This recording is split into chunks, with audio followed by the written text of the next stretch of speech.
Praise Lord मेरे साथियों, जीवित परमेश्वर का पवित्र नाम पर धन्यवाद। सुबह से लेकर अब तक संभालने वाला, एक नया दिन दान देने वाला परमेश्वर को धन्यवाद देता हूँ।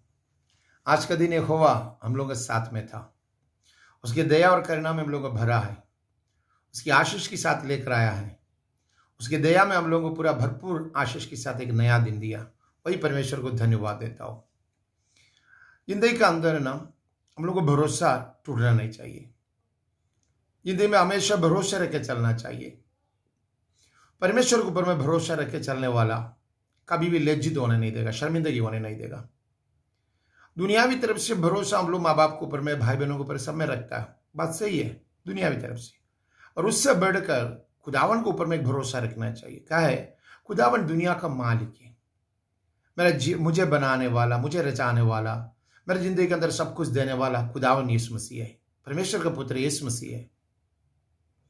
यीशु के साथ को चलने वाला और भी एक खूबी है, उसका जिंदगी का ना मरने के बाद में भी जी उठेगा बोला है। हानोक देखो 300 साल परमेश्वर के साथ मिलकर चला था। 300 साल, हम लोग तो 17-80 होते थे पार हो जाता ना। हानोक ने परमेश्वर के साथ करके 300 साल चला है। परमेश्वर उसको लेके चला गया। उस टाइम ना नजात या ना छुटकारा ना कुछ नहीं, सिर्फ बलि है। तो जो बता रहा हानोक जब परमेश्वर का साथ चल के उसने परमेश्वर लेके स्वर्ग में चला गया, तो आज उसका वचनों का साथ दिल से सुन के उसको आराधना करने वाला, किसको? खुदावन का बेटा यीशु मसीह को आराधना करने वाला मेरा साथी, मेरा भाई, मेरे बच्चे, मेरे बहन, तुझे लेके नहीं जाएगा मेरा यीशु। उस टाइम ज्यादा वर्शिप को कहने के लिए नहीं है, ना उसका आत्मा है। यहोवा का फरिश्ता आता बात करता उसी तरह चलाता था। यहोवा हानोक के साथ चलता था, हानोक यहोवा के साथ में भी चलता था। इसलिए हानोक को लेके परमेश्वर चला गया, अच्छा दोस्त बना के लेके गया, भाई बना के लेके गया, मददगार बन के लेके गया। तो ये दुनिया में मारना नहीं है, तो हमेशा मेरा साथ रहो बोल के यीशु यहोवा लेके चला गया। देखिए अब यीशु लाजर के कब्र के सामने आके खड़ा है, और मार्था और मरियम दोनों बहुत रोते हुए टूटा हुआ दिल से यीशु के सामने आके मरियम बोल रहा है, अगर तू इधर होता तो मेरा भाई ना मरता, अगर तू यहां पर होता तो मेरा भाई ना मरता। मरियम का यही विनती था उसके साथ। तो परमेश्वर टूटा हुआ दिल से उसको जी उठाया, उसको जलाया। वो फिर भी मरा है, स्वर्ग में नहीं गया, मगर लाजर दोबारा जी उठा, मौत से सड़ा हुआ बदन से जीवन देके परमेश्वर उसको खड़ा किया। और फिर भी कुछ अधिक साल जिया है। यीशु के साथ भोजन खाने के लिए बैठा था, एक साथ एक ही लेवल में बैठा था भी, है ना। फिर भी वो मरा है, स्वर्ग में लेके नहीं गया। क्यों? यीशु ने बताया हुआ अगुवाई को वो माना नहीं। देखिए यूहन्ना की किताब 11 अध्याय इसका 25 में लिखा हुआ है, यीशु ने उससे कहा, पुनरुत्थान और जीवन में हूं, जो कोई मुझ पर विश्वास करता है वह यदि मर भी जाए तो भी जिएगा। पुनरुत्थान और जीवन में हूं, पुनरुत्थान और जीवन में हूं, और जो कोई मुझ पर विश्वास करता है वह यदि मर भी जाए तो भी जिएगा। अगर मुझ पर विश्वास करने पर, वो यीशु पर विश्वास करने वाला मर भी जाएगा तो भी वो जिएगा। वादा किया रहा परमेश्वर, हाथ उठा के धन्यवाद करो। कैसे जी सकता है हम लोग भी परमेश्वर के साथ? ईमान में, विश्वास में, वचनों के अनुसार, आराधना में, दुआ प्रार्थना में, हमारा कमजोरी को मेकअप करके उसी का आत्मा में जी सकता है। परमेश्वर का आत्मा ही बतला रहा, पुनरुत्थान और जीवन में हो, जो कोई मुझ पर विश्वास रखता है उसको क्या करेगा बोला है, उसको जो मुझ पर विश्वास करते वह अनंत काल तक वो मारे, उसने जो विश्वास करता है वह जीवित, विश्वास करते हुए यदि मर भी जाए तो भी जिएगा, नहीं मर भी जाएगा तो भी जिएगा। यीशु का वचन बता रहा हूं, मर भी जाएगा तो जिएगा। कैसे मर भी जाने के बाद जी सकता है भाई? तो सोच सकते हो आप, मर जाने के बाद कैसे जी सकता है इंसान? मरने के बाद जी सकते हो? जी सकता हो परमेश्वर का आत्मा में। कब? आखिरी कयामत का दिन, जब नरसिंगा भूकेगा, उस वक्त उसका आवाज सुन के जी उठेगा बोला है। पहला थिस्सलुनीके 4 अध्याय उसका 16 में लिखा हुआ है। मैं एक बात आपसे पूछता हूं, हम लोग दाना डालता है ना, मट्टी में दाना डाल के खेतीबाड़ी करने वाले लोग हैं हम लोग सब कोई। जो खेतीबाड़ी करना है तो उसमें जो दाना डालता है, पहले उस दाना को चेक करेगा ना तू, ऐसे तो नहीं डालेगा ना। कीड़ा पकड़ा है कि नहीं, क्या है उसके अंदर में, उसमें कुछ खाया है कि नहीं, किसका मतलब जो वो चिपका हुआ है कि नहीं, फटा हुआ है कि नहीं, सब देख के अच्छा वाला चुन के ना डालता है। समझ जाना, ये अच्छा वाला दाना चुन के रख के उसको धूप में रख के सुखा के जब तू मट्टी में डालता है ना, जो पानी का गंध उसमें पड़ता है तो उसका अंदर में जो दाना था, जीवन था, वो जीवन पानी का गंध का साथ मिलके उस साथ साथ उसका अंदर से जीवन की पत्ता बाहर आना शुरू हो जाता है, जीवन बाहर आना शुरू होता है, जड़ बन करके। सबसे पहले जड़ बन के आता है, उसी में से पत्ता बनता है। तो समझ जाओ, परमेश्वर का आत्मा भी इसी तरह है। उसका वचन का द्वारा, उसका आत्मा का द्वारा आपका दिल के अंदर में, आपका दिल के अंदर में परमेश्वर का आत्मा अगर पाया हुआ रहेगा तो वही आत्मा का चलते, वही पवित्र आत्मा का चलते तुम्हारा जिंदगी का अंदर में, समझ जाना, तुम्हारा जिंदगी का अंदर में जो पाया हुआ पवित्र आत्मा का ताकत है वो दोबारा जी उठना शुरू हो जाएगा। मरा हुआ इंसान कभी भी, कोई भी इंसान बुलाने से नहीं उठ सकता है, पर यीशु मसीह जब बुलाएगा तब उठाता है। बाप अगर बेटे को बुलाएगा ना, उसका आवाज सुन के उठना शुरू हो जाएगा। दुनिया में मरा हुआ इंसान को कोई भी इंसान जाके कितना भी पुश करो, कितना भी दबाव, उठने बोलने से उठेगा नहीं। मगर कयामत का दिन परमेश्वर का नरसिंह की आवाज जैसे सुनते साथ वो जी उठेगा, कुदरत के साथ जी उठेगा। ये उसका वादा है। अगर इंसान का बोली सुन नहीं सकता है, परमेश्वर का वचन सुन, आत्मा से जो बुलावा होगा वही सुन सकता है। यानी आखिरी ट्रम्बट, यानी कयामत का दिन जो बचने वाला नरसिंह की आवाज, इसका टूटा हुआ बदन या सड़ा हुआ बदन के अंदर में जो आत्मा था, जो स्पिरिट था, वो इस स्पिरिट को जीवन देने के लिए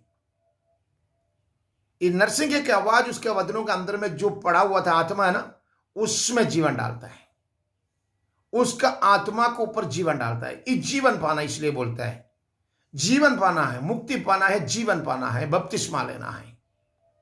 अगर तुम परमेश्वर का आत्मा का साथ अगर जीवन पाया है तो, अगर तुम परमेश्वर का आत्मा का साथ तुम आगे बढ़ रहे तो, परमेश्वर का वचनों का साथ आगे चल रहे तो, उसके आत्मा का साथ जीने के लिए परमेश्वर तुम्हारे ऊपर ढेला हुआ पवित्र आत्मा का ताकत आज तुम्हारा जिंदगी का एक नया रास्ता के लिए तैयार कर रहा। मर के जी उठना मामूली बात नहीं है, मर के जी उठने के लिए कोई मामूली बात नहीं है। परमेश्वर का आत्मा अगर आपका साथ है तो वो तुम्हारा नाशवान बदन को भी उसी का जीवन के हिसाब से जी उठवाएगा।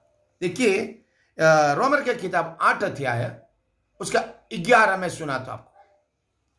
रोमर की किताब 8 अध्याय उसका 11 में लिखा हुआ है, यदि उसी का अंत, यदि उसी का आत्मा जिसने यीशु के मरे हुओं से जिलाया है तुम में बसा हुआ है, तो जिससे मसीह के मरे हुओं में से जिलाया, वह तुम्हारी नश्वर देह को भी अपने आत्मा के द्वारा जो तुम्हें बसा हुआ है जिलाएगा।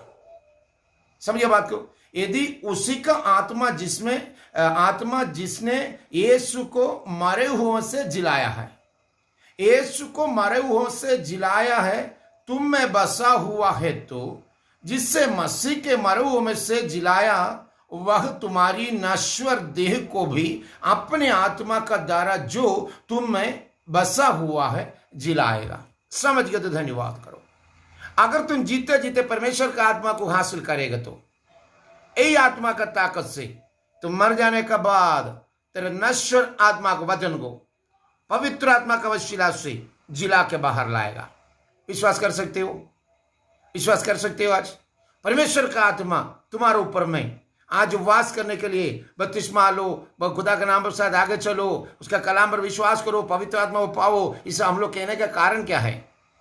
पवित्र आत्मा तुम्हारा अंदर आएगा तो तेरा नश्वर वचन को, खत्म हुआ वचन को, पिघल के जाने वाला वचन को, ये मट्टी वाला वचन को, जो मट्टी में गढ़ा गया वचन को, उस दिन कयामत का दिन उसकी आत्मा का चलते ये नश्वर वचन को जीवन दे के बाहर लाएगा।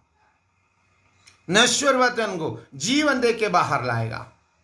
विश्वास कर सकते हो तुम? तुम्हारे अंदर में जो जीवन पाया हो तो वही जीवन तुम्हारा जिंदगी का अंदर जो जहां पे जो नश्वर वदन था वो वदन को भी जीवन देके परमेश्वर का आत्मा तुझे चंगाई के साथ जीवन के साथ बाहर लेकर आएगा। घड़ा किया हुआ जो पिघल के खत्म होने वाला एक बॉडी होगा, मट्टी से बना हुआ इंसान को घड़ा गया है, मगर जी उठता तो कुदरत के साथ एक नया जीवन का नया वदन का साथ रूहानी वदन का साथ तू जी उठेगा। आज परमेश्वर का वचन के साथ चलने वाला मेरा साथी, आत्मिक समृद्धि के साथ जीने वाला मेरा साथी, यीशु ने कहा पुनरुत्थान और जीवन में हूं, पुनरुत्थान और जीवन में हूं और जीवन में हूं। जो कोई मुझ पर विश्वास करता है वह यदि मर भी जाए तब भी जिएगा। जो कोई मुझ पर विश्वास करता है तभी मर भी जाएगा तो वो जिएगा। आज यीशु का आत्मा का चलते, यीशु का पवित्र आत्मा का चलते तेरे नश्वर वदन को उसका अंदर पाया हुआ पवित्र आत्मा का वसीला से रूहानी तरफ से तुझे जी उठाएगा परमेश्वर। विश्वास कर सकते हो ना? विश्वास के साथ चल सकते हैं ना? नश्वर वतन को जी उठाने के लिए यीशु का आत्मा पाना जरूरी है। तुम्हारा नाम भी जीवन की खाते में लिखना जरूरी है। ये खुदावन यीशु मसीह को अपना दिल से अपनाना जरूरी है। उसका संतान बनने के लिए उसका बपतिस्मा लेना जरूरी है। उसके साथ आनंदी जीवन पाने के लिए तो तैयार होना जरूरी है। आज का दिन कर सकेगा? आज का दिन तुम चल सकेगा? आज का तुम विश्वास कर सकेगा? वो यीशु आपका साथ रहे। आज वो नश्वर वदन को, नश्वान वदन को उसमें से जी उठाने के लिए उसका आत्मा प्राप्त करके जिंदगी के अंदर मसीह के तक रिश्ता बना करके इस दुनिया से चला जाना बेटर है। मसीह का आत्मा से जो भरा हुआ इंसान रहेगा ना, उसका जिंदगी का अंदर, उसका जीवन का अंदर यहोवा का आत्मा का समर्थी से भरेगा।